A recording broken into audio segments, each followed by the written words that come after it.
करती हूँ। श्री कार्ति चिदम्बरम जी, कार्ति जी बोल रहे हैं।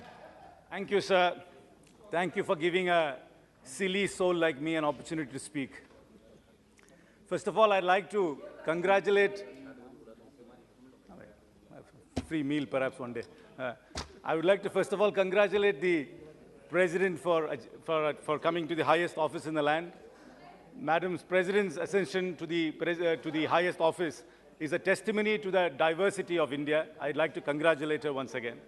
I'm also very thankful to her for a secretariat very thoughtfully invited all MPs to come and visit our garden.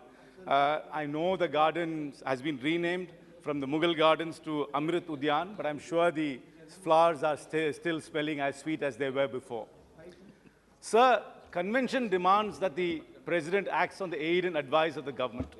And the President's address is settled by the government, and the President reads out what the government prepares for her. And in this case, we all know when we mean government, it's really the PMO. The President, being a true constitutionalist, has been true to the text which has been supplied to her. But sir, with all responsibility, I would like to make a very serious charge here. I would like to charge the government for misleading and for deceiving the President. Because the President read out the address given to her by the government.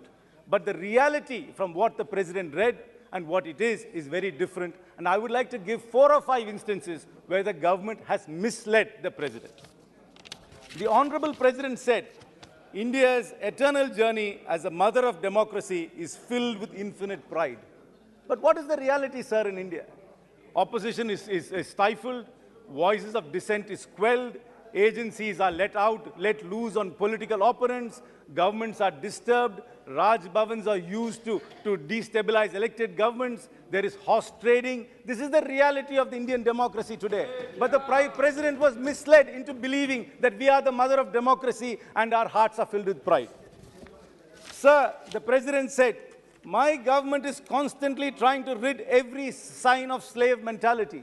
But this government uses every colonial tool like sedition to quell dissent.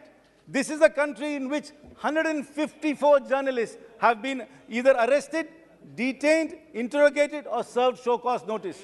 We rank below Mexico, Afghanistan, and Yemen in the list of countries which treat the media badly. Here again, the President has been misled by our own government. Sir, on the 24th of January, there was a report by a self-styled short seller, which many in this house have alluded to, which caused a lot of ripples in our market. The President spoke on the 31st of January, but this government did not deem fit to advise and aid the President to put those rumors to rest. There were many serious charges by that report. There was nothing new in the report, sir. Many people have said the same things, what was there in the report, about a particular company, about the financial dealings of that particular company, and the lack of oversight by the many institutions like SEBI and RBI. But the government had a golden opportunity. The government had a golden opportunity of advising the President about the real, the oversight mechanisms we have here, the robust systems we have here. The government could have easily addressed those concerns and put an end to the controversy. But the government did not say one word, and misled the President once again without addressing the issue which is of grave concern today. The President in her address has said, we have built a Bharat where youth is well ahead of its time. But what is the reality, sir? 33 lakh children in India are malnourished. The ACER report, the Annual Status of Education report, says that the reading and arithmetic skills of Indian children has gone down. As per the economic survey of this government, it says that only 3.3% of the working age population has any formal vocational training. The ILO says 25% of Indian youth are unemployed. Out of the 25% youth, 1/3 have professional qualifications. Further, I'll give you another statistic, sir. In the last 8 years, 22 crore people have applied for government jobs. Because there are no jobs outside, they're applying for government jobs. But only 7.2 lakh out of the 22 crore have been given jobs by the government. But here, they mislead the President into believing that this government is building a nation for the youth of the future. Once again, sir, I would like to point out another instance. The President said a major achievement of my government has been the empowerment of women. And the president has used the word Nari Shakti and women 20 times in her speech. But what does this government do? What does this government do? It releases the rapist of Bilkis Banu. That is exactly what this government does. The government misleads the president once again. Sir, the president said India's strength is in the digital India being acknowledged by the world. But what is the reality? In the last 8 years, we have the highest number of internet shutdowns. 682 times, internet has been shut down in India in various parts. We have had a 10x increase in cyber-related attacks.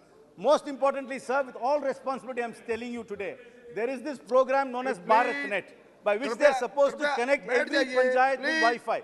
I am telling you, sir, if nothing deserves a JPC, this deserves a JPC. We need to investigate what is happening to this BharatNet project. Not one panchayat. I challenge every member of parliament here to stand up and say whether any panchayat in his or her parliament has got Wi-Fi facility through this BharatNet. This is going to be the biggest scam. It is going to unravel, and there has to be a JPC into this BharatNet scheme, sir. The president says, the government has tried to relieve the poor from the basic worries by providing basic facilities like toilet, electricity, and water and cooking gas. But what is the reality, sir? 17% of this population, as per the government's report itself, does not have access to clean toilets. But that, in the reality, it's actually a much higher number. Electricity, as per the government Niti Aayog's report itself, 13% of households still do not have electricity connections.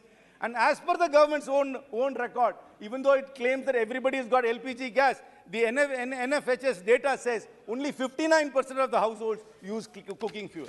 So this government has consistently misled the president in every issue and has made the president read a report which is completely divorced from reality. Sir, I will tell you one more last point, sir. They say we are in Amrit Kal. In Tamil, there is a saying, sir. அளவுக்கு மீறினால் அமிர்தமும் நஞ்சாகும் என்று சொல்வார். What it means, sir, even Amrit in excess will become poison. The only thing we get in this Amrit Kal is propaganda, sir. And with this excess propaganda, all we are going to get is poison, sir. Thank you very much. Shri Rampreet Mandal ji.